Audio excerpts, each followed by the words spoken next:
What if the very brilliance that allows a person to see further, think deeper, and imagine beyond the ordinary is also what condemns them to a life of greater suffering? This was Arthur Schopenhauer's haunting conviction. He believed that genius is not simply a gift, it is a burden.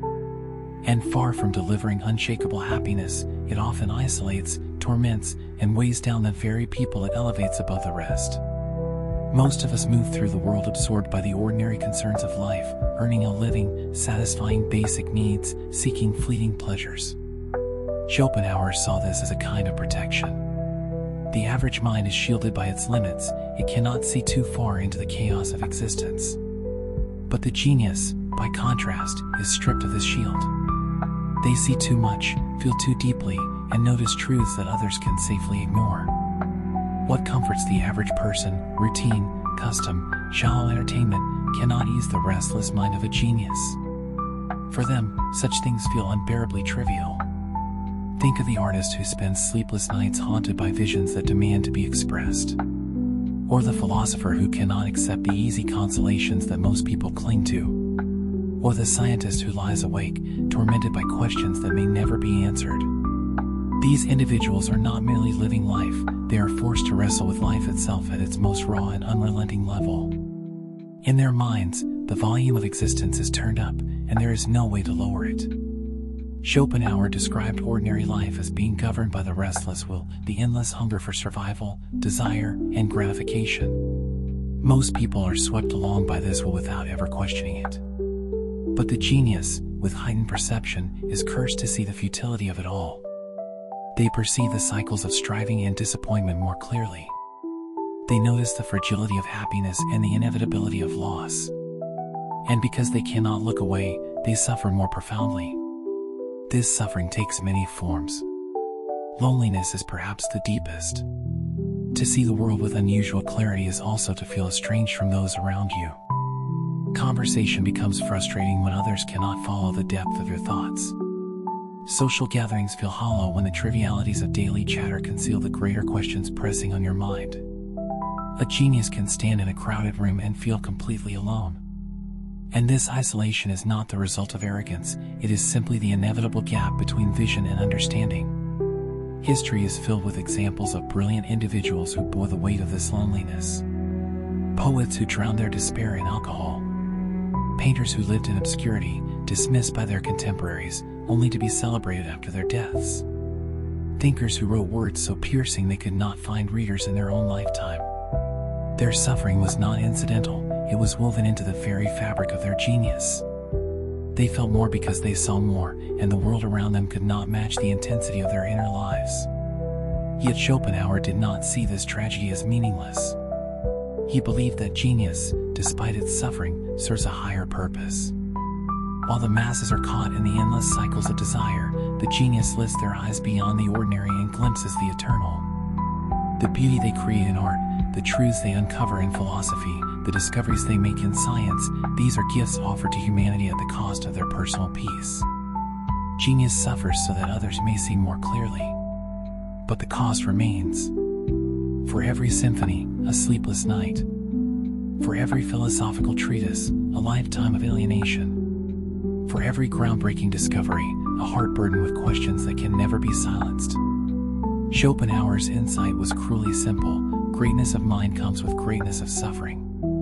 The two cannot be separated. And yet, there is a strange kind of nobility in this burden. The genius suffers not only for themselves, but for us all. They descend into the depths of existence, wrestle with its harshest truths, and return with something that enriches the rest of humanity. Their tragedy becomes our treasure. Their solitude becomes our guidance. Their pain becomes the seat of our beauty.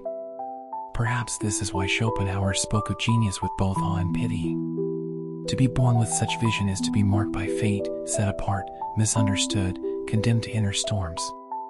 But it is also to be entrusted with a role few can play, to reveal truths that ordinary eyes cannot see, and to give form to the inexpressible currents of the human spirit.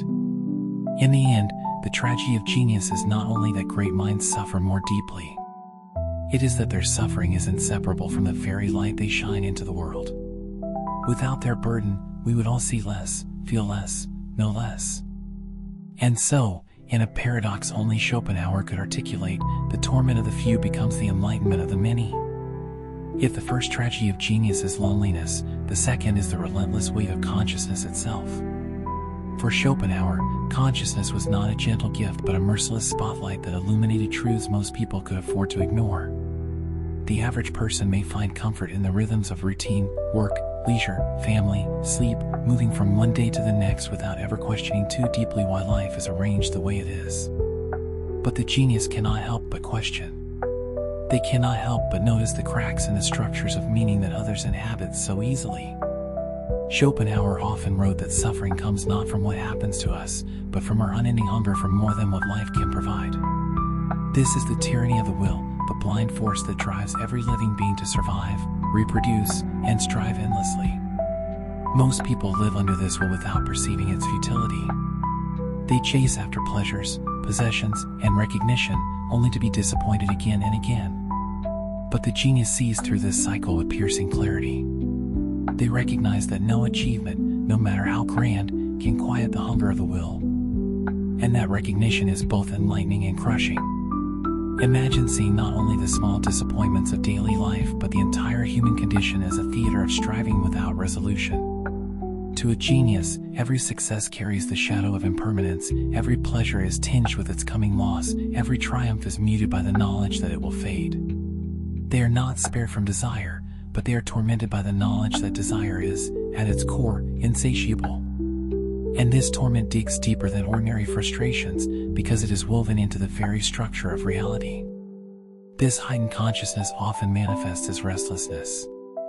Great minds rarely find peace in the present moment, because their vision stretches too far into the past and future. They recall vividly the weight of history, the failures of civilizations, the cycles of war and greed. At the same time, they anticipate futures that may never come, futures filled with the same patterns of suffering they already see repeating. To live in both past and future is to be exiled from the simple contentment of now. And for Schopenhauer, this exile was almost unavoidable for those with extraordinary intellect. Consider the biographies of great creators. Beethoven, deaf yet compelled to compose symphonies he could never hear as others did. Nietzsche, driven into madness after years of confronting unbearable truths. Van Gogh, painting visions of eternity while battling despair so profound that his brush became both a weapon against and a witness to his suffering. Their genius magnified their awareness, and their awareness magnified their pain. To them, ordinary distractions, small talk, temporary amusements, shallow comforts were not sufficient shields. They require the infinite, and the infinite is rarely kind. And yet, Schopenhauer did not reduce genius to misery alone. He believed this suffering had meaning, though not the kind most people expect. The genius suffers not because life is uniquely cruel to them, but because they stand closer to truth.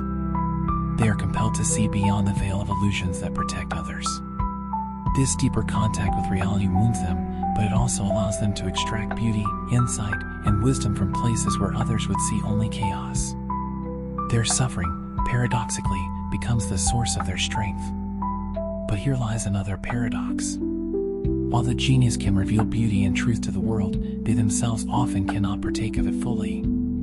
Their art may inspire millions, but the act of creation may leave them empty. Their philosophy may liberate generations, but in their own lifetime, it may isolate them further.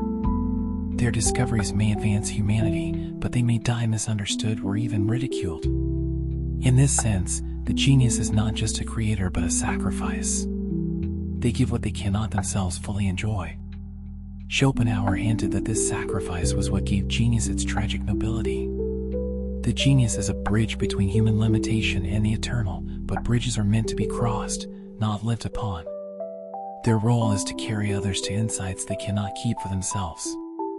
And so, in their very isolation, they fulfill a purpose larger than personal happiness.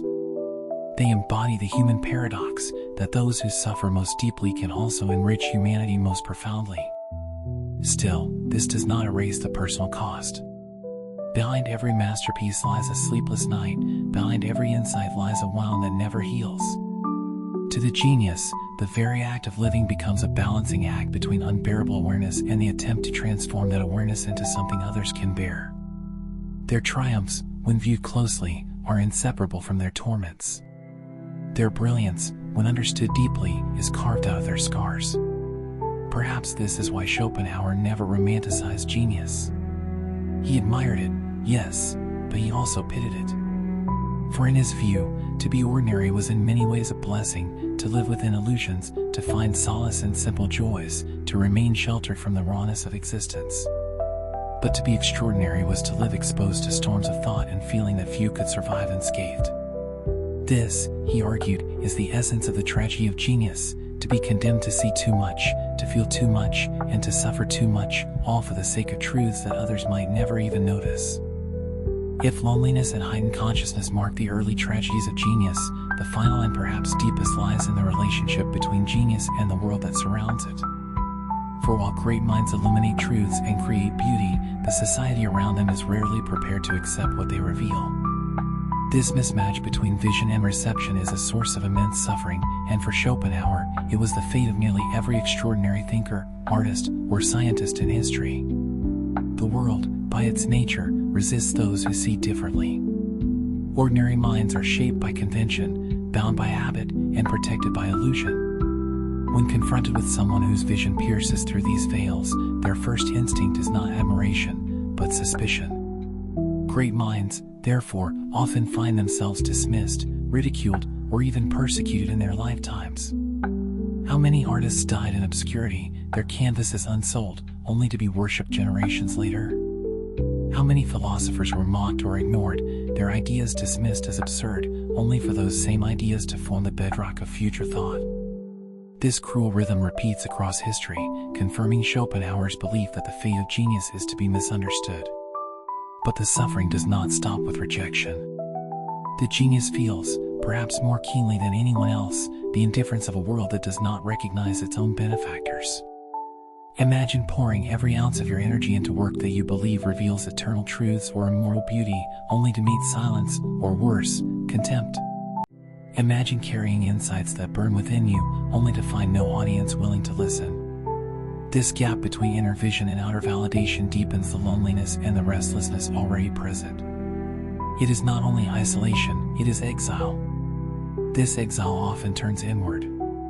Some geniuses retreat completely from society, withdrawing into solitude to preserve themselves from misunderstanding. Others turn their pain into greater creativity, as if each wound sharpened the edge of their art. But even then, the act of creation rarely heals entirely. For Schopenhauer, creation was both a relief and a torment. Relief, because it allowed the genius to express what would otherwise consume them. Torment, because the act never fully matched the depth of the vision, leaving behind a residue of dissatisfaction. And yet, despite the pain, Schopenhauer insisted that genius had a role of immeasurable importance. Their suffering was not for nothing. In revealing beauty, truth, or insight, they shifted humanity ever so slightly closer to wisdom. The genius, he suggested, serves as a mirror held up to existence, not to flatter, but to reveal. Their insights may discomfort, their art may disturb, their philosophy may unsettle, but in doing so they awaken us from illusions that chain us more tightly than suffering ever could. Here lies the paradox that defines the tragedy of genius. On one hand, their lives are marked by disproportionate suffering, loneliness, alienation, restlessness, rejection. On the other, their work becomes the source of meaning, inspiration, and progress for everyone else. Their personal torment becomes humanity's collective treasure. They live in storms so that we may glimpse the calm beyond the horizon. But Schopenhauer's perspective offers more than pity for the genius. It also offers guidance for us all. For while not everyone is born with extraordinary intellect or creative vision, everyone can learn from the genius's plight. We, too, can recognize the illusions that bind us, the restless will that drives us, the cycles of striving and disappointment. We, too, can find in silence and solitude a measure of clarity. We may not suffer the weight of genius, but we can share in its wisdom by listening to what it reveals. In the end, the tragedy of genius is inseparable from its greatness. To see further is to see more darkness as well as more light. To feel more deeply is to carry wounds as well as joys. To think more clearly is to confront truths that most would rather avoid. And yet, without these great minds, humanity would remain confined to the surface of life, unaware of the depths beneath. Their burden expands our world. So perhaps the tragedy of genius is not only that great minds suffer more deeply, it is that their suffering is the price of our enlightenment. And in that paradox, Schopenhauer found both sorrow and admiration. For genius is at once a curse and a gift, a curse to the one who bears it, and a gift to the many who inherit its light.